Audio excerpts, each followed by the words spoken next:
Hi, everybody. I would like to point out some things that I think are particularly important for you to understand about the um, paper assignment that you have due on the 22nd of November. Notice that the topic is designating English as the official language of the United States through constitutional amendment. It's really important that you understand what this actually means, and then how I expect you to approach it. So I have some um, language here that I have put into a highlight form. So notice some countries have declared an official language. The question is, what is an official language? And so I tell you right here, an official language is the only language that can be used for all official governmental communication. Okay? All governmental communication has to be in that language. The US does not have an official language, um, although some states have an official language, but the US itself does not have an official language. Sorry that I moved that screen. Um, However, the spotlight in our country on immigrants has, in recent years, meant that there have been increased calls in the United States for a constitutional amendment to name English in the U.S. Constitution as our official language. Opponents of this stress that these laws can lead to discrimination against speakers of other languages. Um, so the question is, which side are you on in this debate? You must write an argumentative paper supporting your opinion about the designation of English as the official language of the United States through constitutional amendment. And I want to stress this too. You must consider this issue from the perspective of intercultural communicative competence or intercultural communication ethics, or both. Your failure to use this framework will result in a failing grade for this paper. So, what that means is you need to go check out intercultural communicative competence, which you just learned about in an interactive lesson under the last tab, or intercultural communication ethics, which is in your book, and you need to look what the principles are of those things.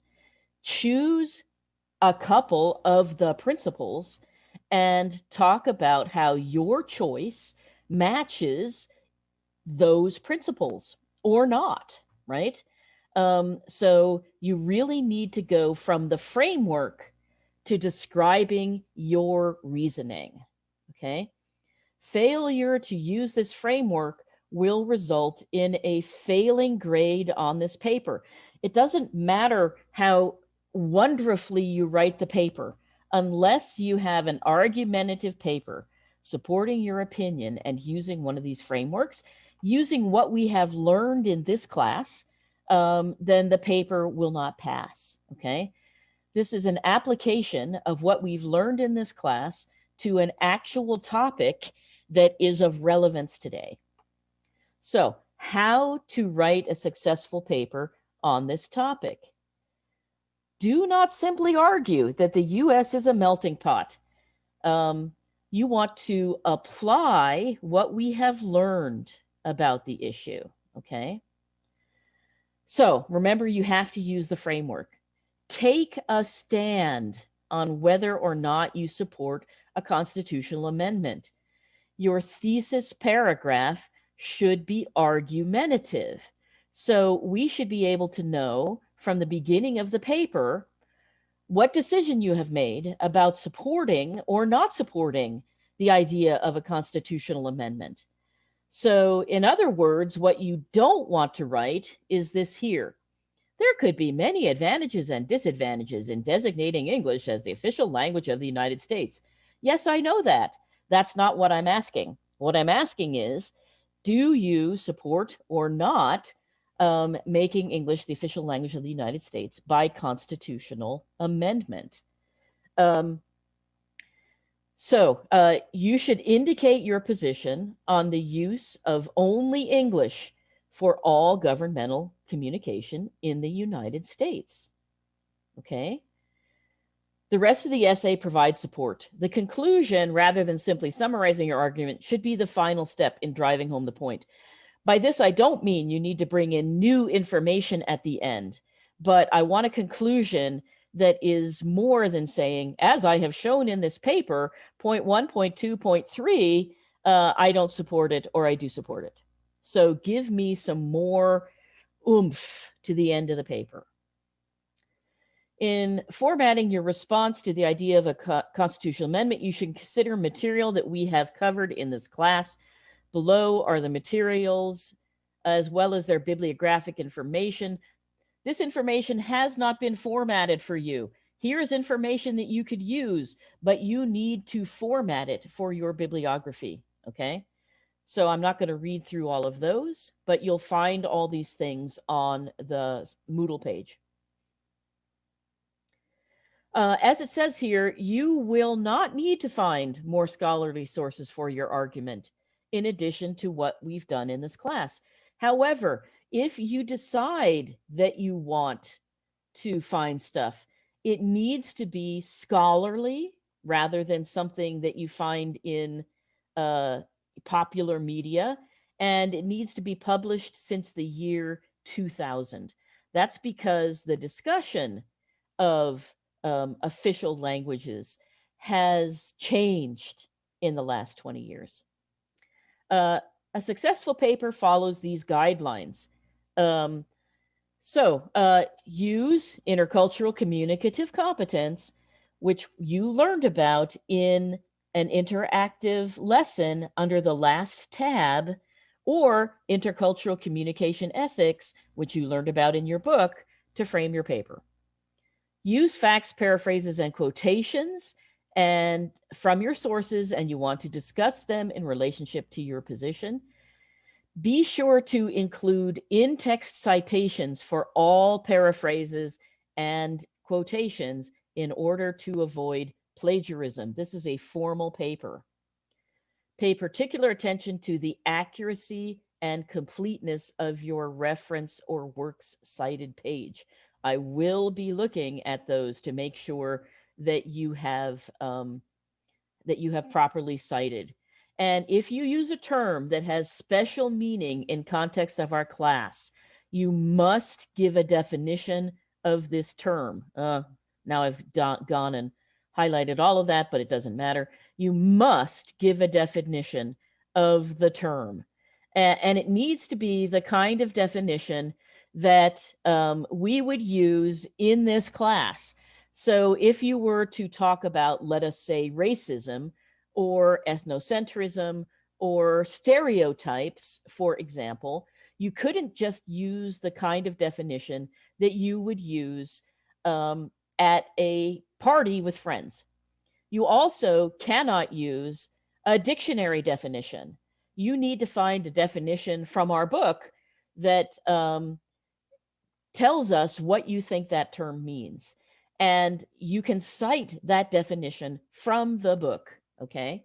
You must give a definition of the term. Okay, format the essay according to MLA or APA.